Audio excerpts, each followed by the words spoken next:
I now call Lord Hannon of Kingsclere.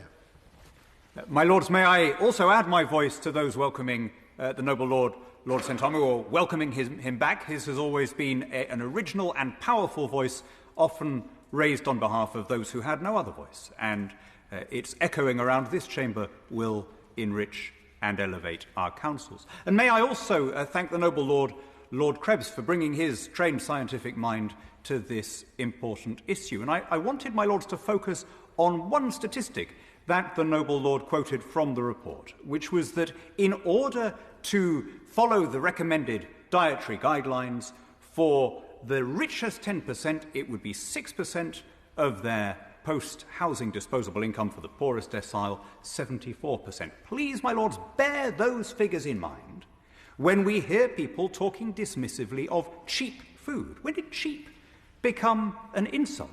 The fall in price of high-quality and nutritious food has been transformative for people around the world. You rarely hear the word cheap used in that way by the 70% of human beings who can't yet afford a washing machine.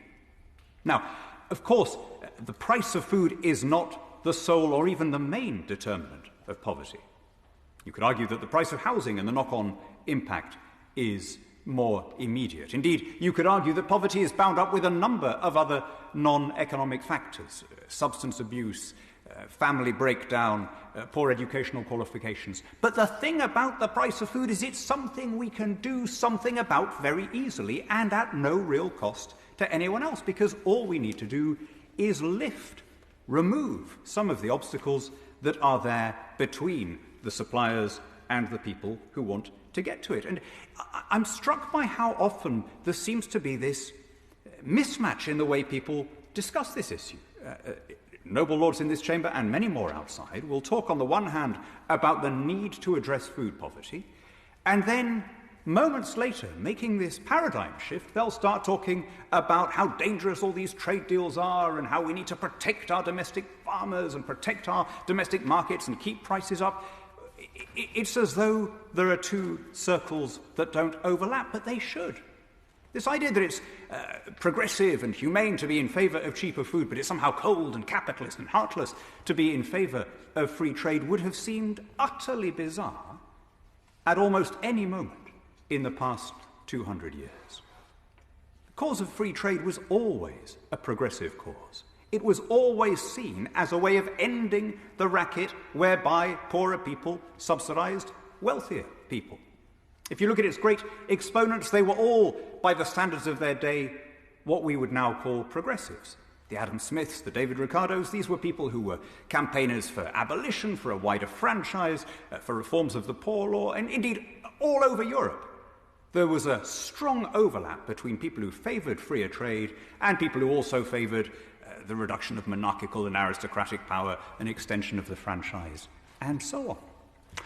Let me quote more or less at random the leader of the National Agricultural Labourers' Union in 1884. The effect of protection is to restrict trade, and restriction means less of everything for the working classes. That would have been a recognisable Labour sentiment well into the mid-20th century.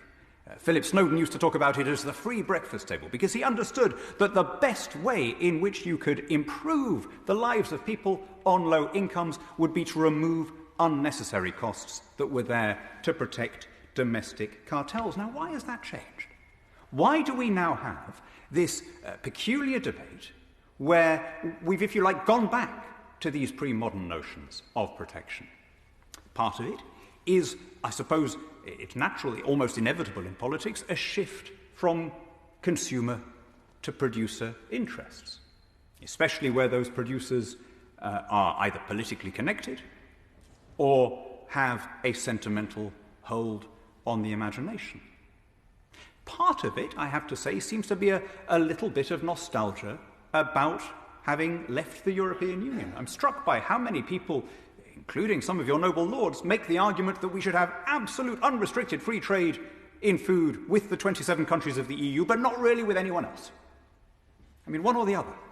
And we heard a little hint of that from the noble Lord Whitty, a moment ago, when he was talking about freer trade with Australia somehow being bad for consumers in this country. Australia has exceptionally high food and welfare standards. The idea that restoring the relationship, the commercial relationship we had with Australia before the 1970s is somehow going to be deleterious to British consumers, is seen as absurd by British consumers, as a mountain of polling evidence shows.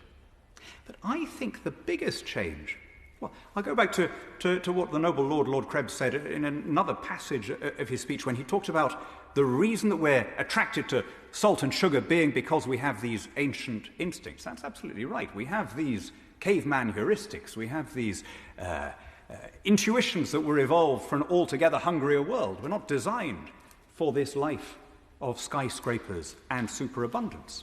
And one of those instincts is a very deep genetic desire to hoard food. We want to be able to see it. We want to be able to know that we're able to get through the winter. The idea of depending on strangers for food that we can't see, which is the basis of a modern economy, doesn't come naturally. It offends, if you like, our inner caveman. And for that reason, it's always possible to get a certain amount of popular support by saying we should be self-sufficient, we should grow more of our own stuff. You're speaking to and for all of those Neolithic inner cavemen wandering the savannas of Pleistocene Africa. The trouble is, every country that's tried to do that has made itself not just poorer, but hungrier. Let me illustrate this, my lords, with, if you like, examples from the two ends of the spectrum. The country that has most obsessively pursued self-sufficiency in food, has elevated it to the supreme governing principle, is North Korea, juche. Everything that is imported can be substituted, right? The country at the other end of the scale, the country that imports everything, barely produces one edible ounce, relies on imports for its food, its water, its electricity, Singapore. Cheapest and most secure food supplies in the world. Now, where would you rather live, my lords? Where, indeed, would you rather be a person in the bottom decile? North Korea is the last place that has man-made famines. Singapore is a place where we simply wouldn't recognize a debate like this about absence of food. And, my lords, it seems to me that it is our role as a chamber to overcome these misleading algorithms inherited from our hunter-gatherer past. We are here, as an upper house, precisely to be a cool and rational and cautious voice, to stand against those intuitive but sometimes incorrect promptings. And that's why I hope, my lords, that this House will take the opportunity to restate its support for freer commerce, especially in those commodities that make up the biggest share of the income of the poorest people. Free trade is the ultimate mechanism of poverty reduction, of conflict resolution, and of social justice.